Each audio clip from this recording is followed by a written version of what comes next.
آج ہم ڈسکس کریں گے انٹرنیشنل ہیومیٹیرینین لاء کے بارے میں اور پھر اس کی سورسز کے بارے میں۔ Before going to explain the international humanitarian law, کچھ کانسیپٹ ہیں جن کو ہمیں ان سے پہلے سمجھنا ہوگا۔ ایک یوس ایٹ بیلم کا کنسیپٹ اور دوسرا یوس ان بیلو کا کنسیپٹ۔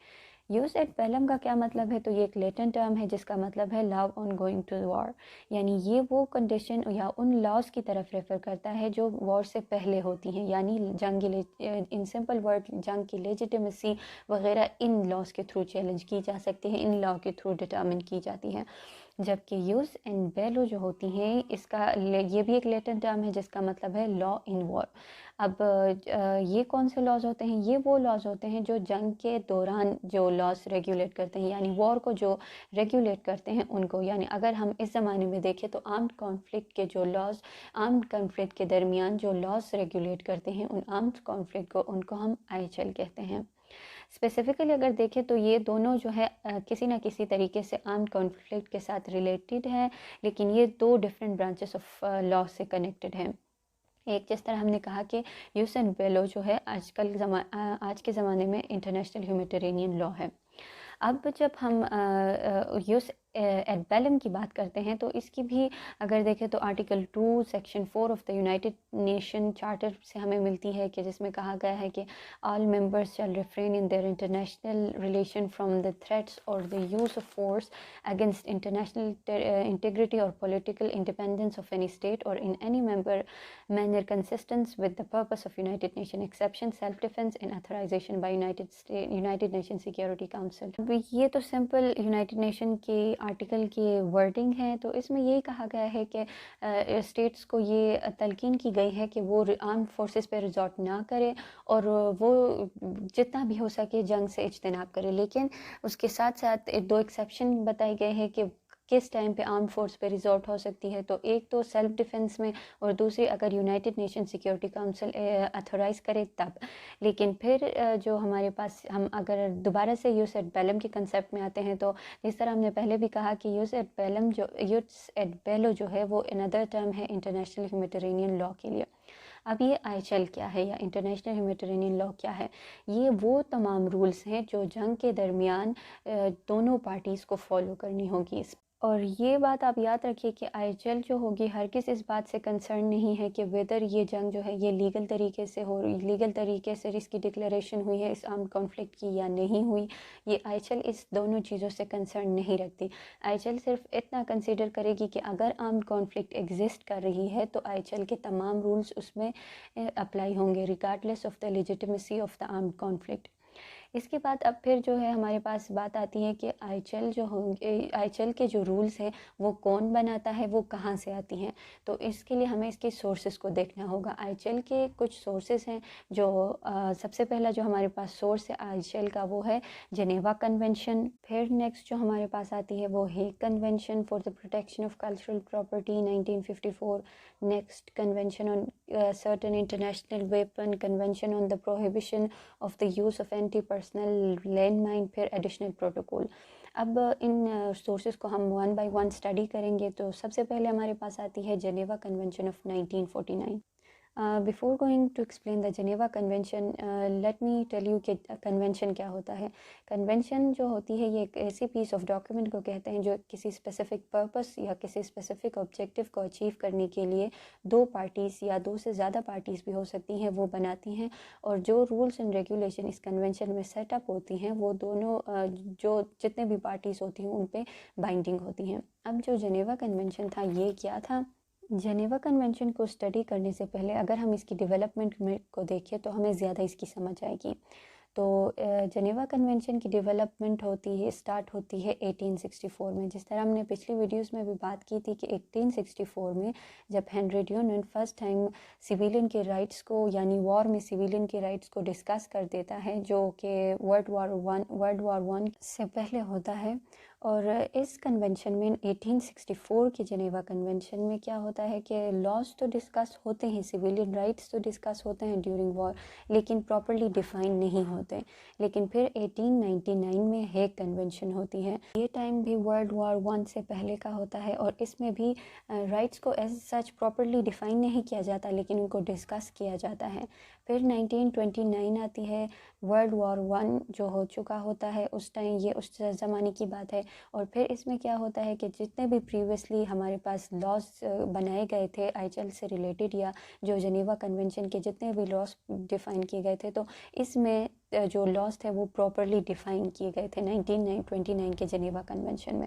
پھر 1949 میں ایک اور پیس آف لیجسلیشن آتی ہے جو کہ بہت زیادہ ڈیفینیٹیو پیس آف لیجسلیشن ہوتی ہے، جس میں جو پچھلے تمام جتنے بھی کنونشن ہم نے ریڈ کیے 1964 کا، پھر 1899 کا، تو یہ ساری چیزیں جو ہوتی ہیں ان کو پراپرلی اس میں کور کرنے کی کوشش کی گئی ہوتی ہے اس 1949 کے جنیوا کنونشن میں۔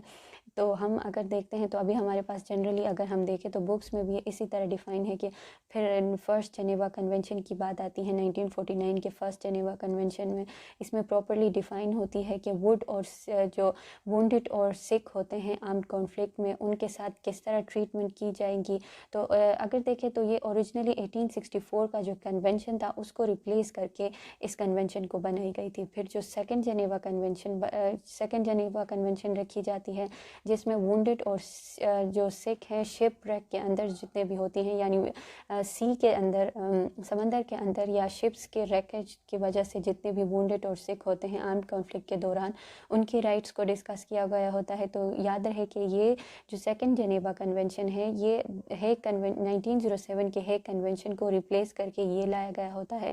جو تھرڈ جنیوا کنونشن ہے، اس میں جو relative to the treatment of prisoners of war کی بات کی گئی ہوتی ہے کہ ان کے ساتھ کیسی ٹریٹمنٹ کی جائے، تو یہ جو ہے 1929 کے جنیوا کنونشن کو ریپلیس کر کے اس کو بنایا جاتا ہے۔ یعنی ریپلیس کرنے کا مطلب ہے وہ جو اس وقت انہوں نے بنائے تھے ان کو زیادہ ڈیفینیٹیو طریقے سے ان کنونشنز میں ڈالا جاتا ہے۔ پھر نیکسٹ ہمارے پاس ہے فورتھ جنیوا کنونشن۔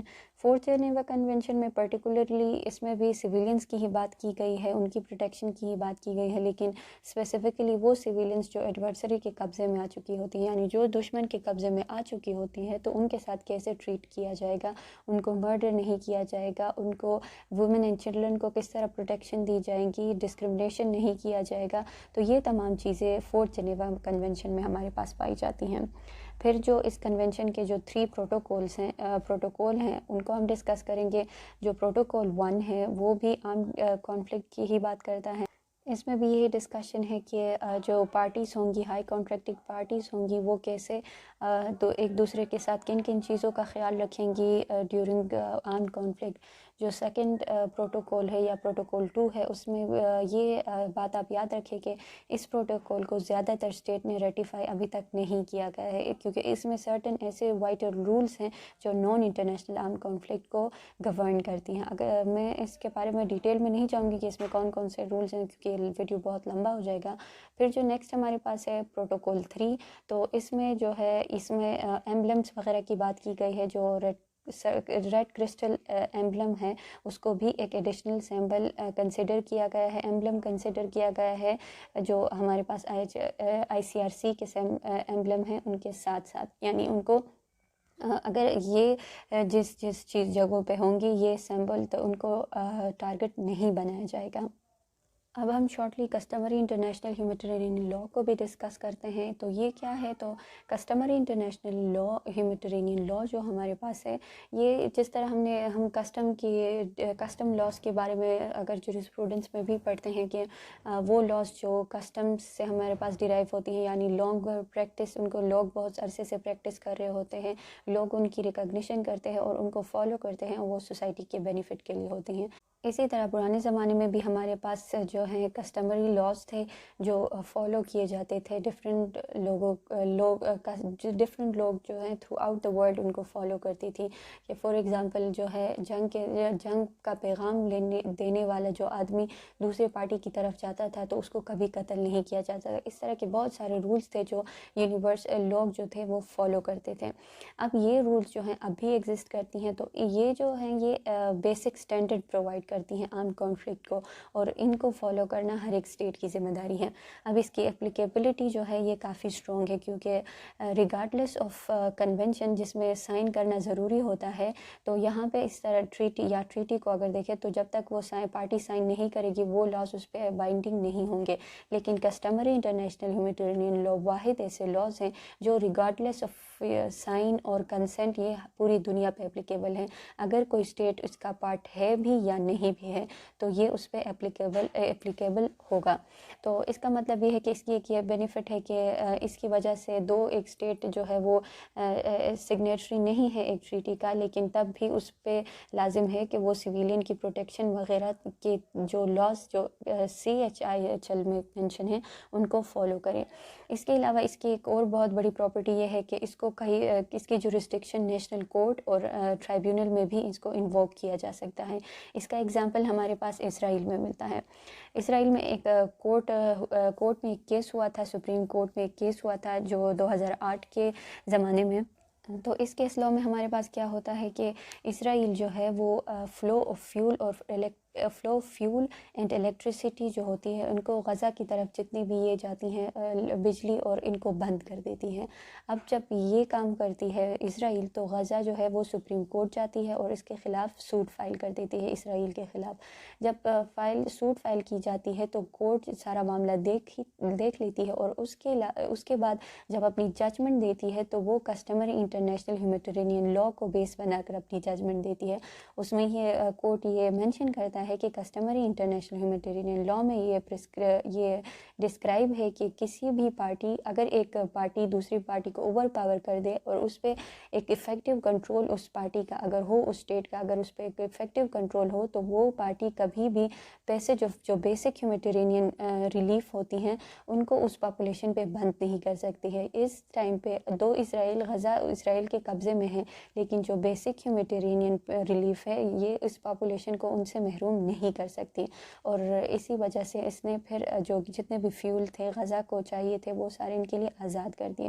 تو کہنے کا مقصد یہی ہے کہ کسٹمری انٹرنیشنل ہیومیٹیرینین لاء کا یہی فائدہ ہے کہ دو پارٹیز نے اس کو سائن نہیں کیا لیکن پھر بھی یہ یونیورسلی اپلیکیبلٹی اس کی ہونے کی وجہ سے سب پہ اپلیکیبل ہے. تو یہ تھی آج کے لیے ہمارے پاس IHL کے بارے میں، اس کے سورسز کے بارے میں اور پھر کسٹمری انٹرنیشنل ہیومیٹیرینین لاء کے بارے میں.